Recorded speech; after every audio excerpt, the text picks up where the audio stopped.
السلام عليكم ورحمة الله وبركاته.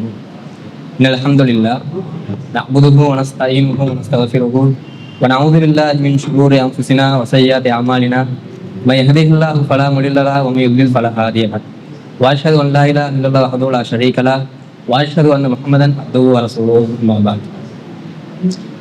எல்லாம் வல்ல அல்லாஹ்வுடைய அளப்பெரும் கருணையினால் சிலோன் தௌஹீத் ஜமாத் மாலிகாவுடைய கிளை நடத்தும் இஸ்லாம் கூறும் தனிமனித ஒழுக்கங்களின் நிகழ்ச்சி இனிதே ஆரம்பமாகிறது. அல்ஹம்துலில்லாஹ். நிகழ்ச்சியை ஆரம்பித்து வைக்கும் முகமாக தலைமை உரை கூறுவதற்காக சிலோன் தௌஹீத் ஜமாத்தின் தேசிய தலைவர் சகோதரர் ரிதா மௌலவி அவர்களை அழைக்கிறேன். அஸ்ஸலாமு அலைக்கும் வரஹ்மத்துல்லாஹி வபரகாத்துஹு. இன்னல் ஹம்துலில்லாஹ் நஹ்மதுஹு வ நஸ்தஈனுஹு வ நஸ்தக்ஃபிருஹு வ நஊது பில்லாஹி மின் ஷுரூரி அன்ஃபுஸினா வ மின் ஸய்யிஆத்தி அமாலினா மை யஹ்திஹில்லாஹு ஃபலா முضில்ல லஹு வ மை யுضلل ஃபலா ஹாதிய லஹு வ அஷ்ஹது அன் லா இலாஹா இல்லல்லாஹு வஹ்தஹு லா ஷரீக லஹு வ அஷ்ஹது அன்ன முஹம்மதன் அப்துஹு வ ரசூலுஹு அம்மா பஅத். சிலோன் தௌஹீத் ஜமாத்தினுடைய மாளிகாவத்த கிளையினால் ஏற்பாடு செய்திருக்கும் இந்த தனி மனித ஒழுக்கங்கள் என்ற இந்த தர்பியா நிகழ்ச்சியிலே தலைமை உரையை நிகழ்த்துவதற்காக வேண்டி என்னை அழைக்கப்பட்டிருக்கு. தலைமை உரைக்கு முன்னால் இந்த தர்பியா நிகழ்ச்சிக்கு வந்திருக்கக்கூடிய அனைத்து சகோதரர்களையும் ஜமாத் சார்பாகவும் மாளிகாவத்தை கிளை சார்பாகவும் வரவேற்பதோடு இந்த தனி மனித ஒழுக்கங்கள் என்ற இந்த தர்பியா நிகழ்ச்சியிலே இன்று இஷா தொழுகைக்கு பின்னால் ஆரம்பிக்கப்பட்டு 4 தலைப்புகளில் இந்த நிகழ்ச்சியை ஏற்பாடு செய்திருக்கிறார்கள். இந்த 4 தலைப்புகளில் நடக்கக்கூடிய நிகழ்ச்சியிலும் அன்றாடம் ஒரு மனிதனிடத்தில் இருக்கக்கூடிய ஒழுக்கங்கள் பண்புகளை குறித்து எங்களுடைய வாழ்க்கையை சரி செய்து கொள்வதற்காக வேண்டி இந்த தலைப்பு தேர்வு செய்யப்பட்டிருக்குது. அதனுடைய முதல் தலைப்பு தான், அதாவது இதில் ஹெட்லைன் தான் இந்த தனி மனித ஒழுக்கங்கள் என்று. ஒரு மனிதனிடத்திலே ஒழுக்கம் என்பது இருந்தால்தான் அந்த மனிதனுக்கு இந்த உலக விடயங்களிலும் மார்க்க ரீதியாகவும் சமூக ரீதியாக ஒரு வரவேற்பு இருக்கும். அது எங்களுடைய குடும்பத்தில் இருந்தாலும் சரி, சமூகம் ரீதியாக இருந்தாலும் சரி, நண்பர்கள் மத்தியிலாக இருந்தாலும் சரி, ஒவ்வொருத்தருக்கும் ஒரு தனி மனித ஒழுக்கம் இருக்க வேண்டும்.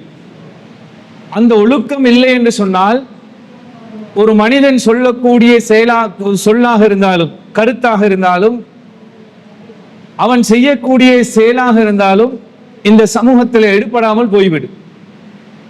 அதனால் தான் அல்லாஹ்வுடைய தூதரை பற்றி அல்லாஹு தஆலா சொல்லும் போது சொல்கின்றான், முஹம்மதே, நீங்கள் கடுமையானவராக, கடுகடுத்தவராக, கனம் கொண்ட மனம் உள்ளவராக நீங்கள் இருந்திருந்தால் உங்களை விட்டு இந்த மனிதர்கள் விரண்டோடி இருப்பார்கள் என அல்லாஹ் தஆலா சொல்றான். அல்லாஹ்வுடைய தூதருக்கு அல்லாஹ் சொல்லக்கூடிய ஒழுக்கம் ஒரு பண்பு என்னது? நீங்க கடுகடுத்தவராக, கடினமான உள்ளம் கொண்டவராக இருக்காதீங்க.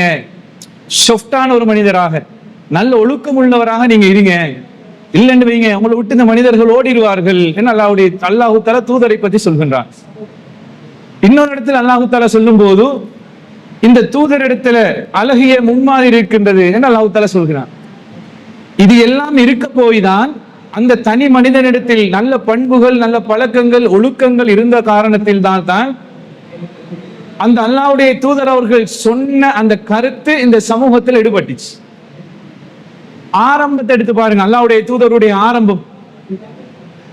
அல்லாஹ்வுடைய தூதர் அவர்கள் முதலில் தூதராக வந்த செய்தி, ஜிப்ரீல் அலைஹிஸ்ஸலாம் அவர்கள் வந்து அல்லாஹ்வுடைய தூதரை அணைத்து கொண்ட உடனே அல்லாஹ்வுடைய தூதர் பயந்தவர்களாக கதீஜா ரலியல்லாஹு அன்ஹா அவர்களிடத்துல வராங்க. ஒரு தனி மனிதனிடத்துல அந்த பண்பு, நல்ல பழக்கம், ஒழுக்கம் இருக்க போய் கதீஜா ரலியல்லாஹு அன்ஹா அவர்கள் அல்லாஹ்வுடைய தூதருடைய மனைவி, அல்லாஹ்வுடைய தூதருக்கு சொன்ன ஆறுதல் என்னது? முஹம்மதே, நீங்க நல்ல பழக்கம் உடையவராக இருக்கிறீங்க.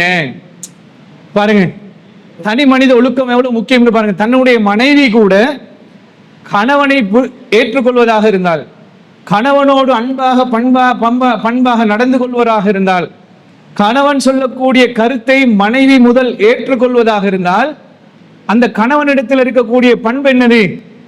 நீங்க நல்ல குணத்தோட இருக்கிறீங்க, நீங்க ஏழைகளை அரவணைக்கக்கூடியவர்களா இருக்கிறீங்க, கஷ்டப்படக்கூடியவங்களுக்கு உதவி, இதெல்லாம் பண்புல வர்றது தானே, அன்றாட ஒரு மனிதனுடைய பழக்கத்துல வரக்கூடியது. இதைத்தான் சொல்றாங்க. அப்போ ஒரு மனிதனிடத்துல அழகிய பழக்கம், அழகிய பண்பு இருக்க வேண்டும்.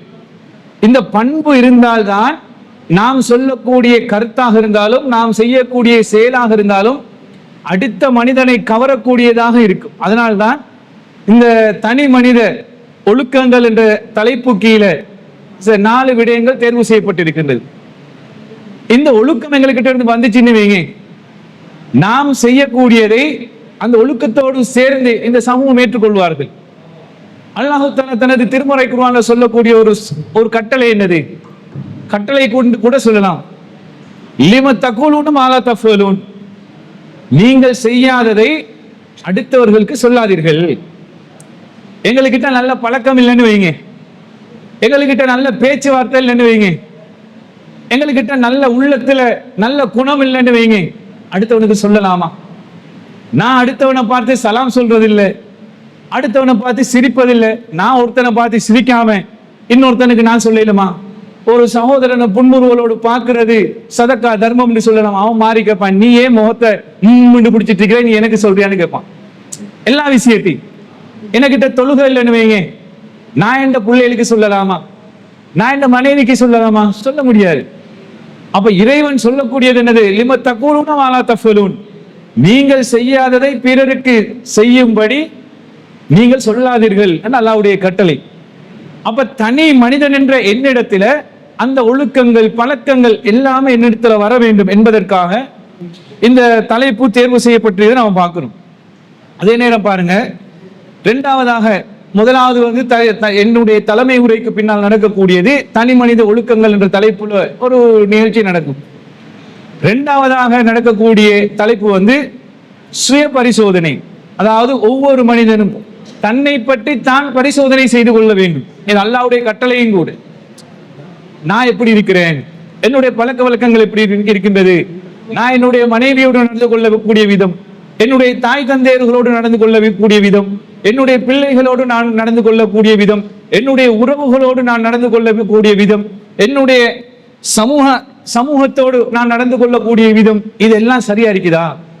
நான் ஹராம் ஹலால பேணி நடக்கிறேனா? நான் அல்லாஹ்வுடைய கட்டளையை ஏற்று நடக்கிறேனா? நான் அல்லாஹ்வுடைய தூதருடைய வாழ்க்கை வழிபடி நடக்கிறேனா என்று நான் என்ன பரிசோதனை செய்து கொள்ள வேண்டும் என்பதற்காக அந்த இரண்டாவது தலைப்பு தேர்வு செய்யப்பட்டிருக்கின்றது.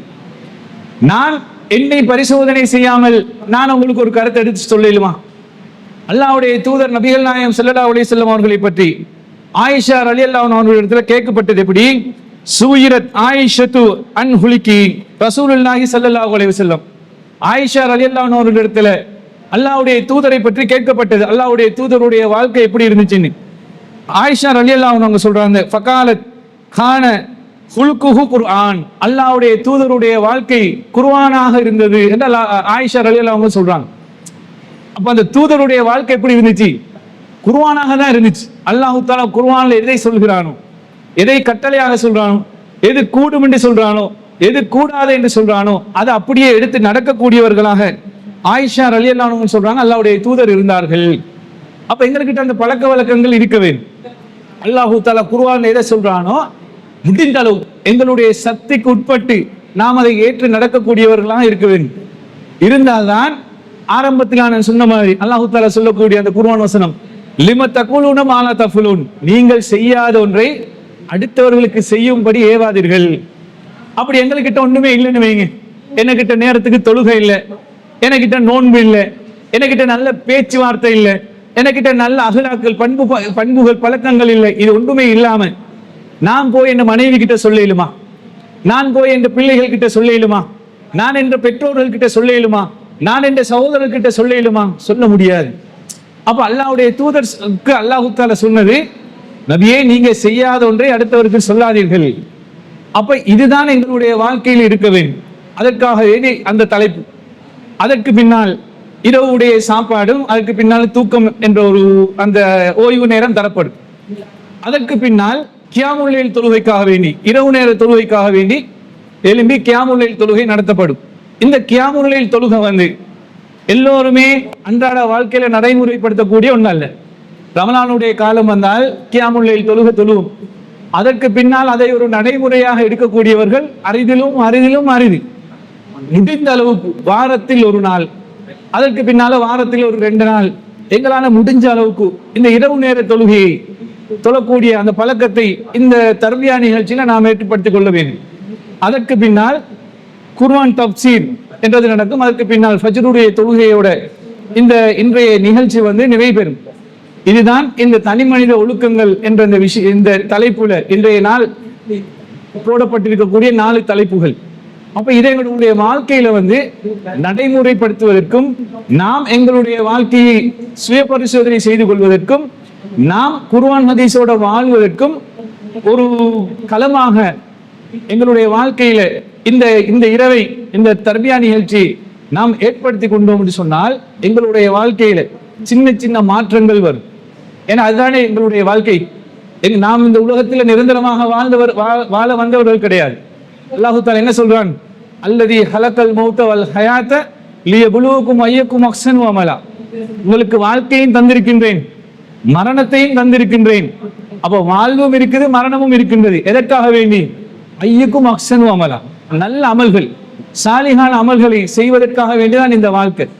இந்த வாழ்க்கையில நாம் சாலியானவர்களாக நல்ல நன்மைகளோட அமல்களை செய்தவர்களாக இருந்தால் நாளை மறுமையில எங்களுடைய அந்த வாழ்க்கை வெற்றிகரமான ஒரு வாழ்க்கையாக இதுதானே எங்களுடைய நோக்கம். இறைவன் மனிதனை படித்த நோக்கத்தையும் சொல்லும் போது சொல்கின்றான், மனிதனையும் வமா ஹலத்துல் ஜின்ன வல் இன்ஸ இல்லா லியபுதூன், ஜின்களையும் மனிதர்களையும் அல்லாஹு தஆலாவை வணங்குவதற்காக வேண்டிதான் அல்லாஹு தஆலா படைத்திருக்கின்றான். அப்ப எங்களுடைய நோக்கம் வந்து என்னது? அல்லாஹ்வை வணங்க வேண்டும், நன்மை செய்ய வேண்டும், அந்த மறுமையுடைய வாழ்க்கையை வெற்றிகரமான ஒரு வாழ்க்கையாக நாம் அடைய வேண்டும். இதை அடைவதற்கு எங்களுடைய வாழ்க்கையில அடிக்கடி தர்பியத்துக்கள் வேண்டும், அடிக்கடி மார்க்க ரீதியான சில தகவல்களை நாம் அறிந்து கொள்ள வேண்டும்.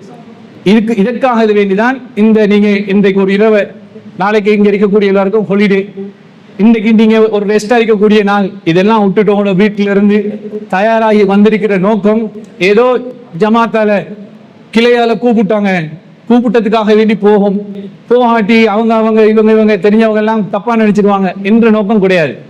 வந்திருக்கக்கூடியது வந்து ஏதோ இந்த இரவை ஏதோ ஒரு தகவலை நான் அறிந்து கொள்ள வேண்டும், என்னுடைய வாழ்க்கையில அதை ஒரு பயனை அடைஞ்சு கொள்ள வேண்டும், ஏதோ ஒரு அறிவோடு நான் கூட இந்த இதை விட்டு கலைந்து போக வேண்டும் என்ற ஒரு நோக்கத்தோடு வந்திருக்கிறோம். அந்த நோக்கத்தை சரியான முறையில நிறைவேற்றி நல்ல பழக்க வழக்கங்களை அதாவது அல்லாஹ்வுடைய மார்க்கத்தினுடைய ஏதாவது ஒன்றை படித்துவிட்டு இந்த இரவை கழித்து செல்வதற்கு நாம் எல்லோரும் இறைவனிடத்தில் துஆ கேட்டு இந்த நிகழ்ச்சியை சிறப்பாக செய்வதற்கு, அடுத்த நிகழ்ச்சியை ஆரம்பிப்பதற்காக வேண்டி அடுத்த சகோதரர் ஒருவர் வாஹிரு தஅவானா அல்ஹம்துலில்லாஹி ரப்பில் ஆலமீன். கொள்கை உரையாற்றி சென்ற சிலோன் பகுதி ஜமாத்தின் தேசிய தலைவர் சகோதரர் ரிசான் அவர்களுக்கு மனமார்ந்த நன்றிகள்.